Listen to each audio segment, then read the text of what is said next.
வணக்கம். இன்னைக்கு நாட்டையே நம்ம உலுக்கிக்கிட்ட ஒரு விஷயம் என்னன்னு பார்த்தீங்கன்னா, அந்த காலத்துல இருந்து இந்த காலம் வரையும் ஜவுரி ப்ராப்ளங்க. ஜவுரி ப்ராப்ளம்னு சொல்லிட்டு எத்தனையோ பெண்கள் இன்னைக்கு தேவையில்லாத ஒரு முடிவுக்கு தேடிட்டு போயிடுறாங்க. அதனால வேற பிரச்சனைங்க நிறைய நம்ம பார்த்துட்டு இருக்கோம். ஸோ நீங்கள் கல்யாணம் பண்ணி கொடுக்கும்போது அந்த பொண்ணு சந்தோஷமா வாழ்ந்தா சந்தோஷமா ஏற்றுக்குங்க. அங்கே ஜவுரி ப்ராப்ளம்னு ஒன்ஸ் அந்த குழந்தை நம்ம வீடை தேடி வருதுன்னா பேரண்ட்ஸ் அக்செப்ட் பண்ண கற்றுங்க. அந்த குழந்தைய மோட்டிவேட் பண்ணி நீ அங்கே தான் வாழணும், உனக்கு கீழே தங்கச்சி இருக்காங்க, தம்பிங்க இருக்காங்க, அவங்க லைஃபு பாதிக்கப்படும் சொல்லிட்டு டிமோட்டிவேட் பண்ணி திருப்பி அவங்க வீட்டுக்கு அனுப்பாதுங்க.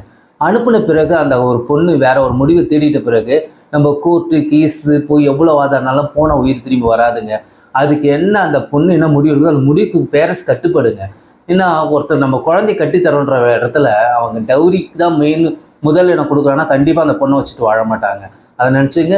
இந்த மாதிரி கேசஸ்லாம் வந்துச்சுன்னா அட்வொகேட் தயவுசெய்து அந்த உயிரிழந்த குடும்பங்களுக்கு வாதாடுங்களே தவிர அவங்கள சாவடிச்சு அந்த குடும்பத்துக்கு வாதாட வராதிங்க. இதை மாதிரி வராங்க, நம்மளுக்கு சப்போர்ட் பண்ண கோர்ட் இருக்குது, அட்வொகேட் இருக்காங்கன்றத தைரியத்திலே பண்ணுறவங்களும் இருக்காங்க. ஸோ அதனால் இழப்பு எவ்வளோ பெரிய விஷயம் பாருங்க. உயிர்ன்றது போனால் வராதுங்க. ஒன்ஸ் அது பாதிக்கப்பட்டு அந்த குடும்பத்தை இழந்த அந்த குழந்தை இழந்த பேரண்ட்ஸ்க்கு அந்த வலி தெரியும். அந்த வலிக்கு நம்ம ரெஸ்பெக்ட் பண்ண கற்றுங்க. புரியுதுங்களா? பேரண்ட்ஸும் நீங்கள் குழந்தைங்க ஒரு விஷயம் சொன்னால் காது கொடுத்து கேளுங்க. எதனால் சொல்கிறாங்க, ஏன் சொல்கிறாங்கன்னா அது விவாதம் பண்ணுங்க, விசாரிங்க. புரியுதுங்களா? அதை அவாய்ட் பண்ணாதீங்க. அவாய்ட் பண்ணதுனால நிறைய பிரச்சனைங்க பெரிய பிரச்சனையாகிறதுக்கு காரணமாகுதுங்க. ஓகேங்களா? Okay, all the best.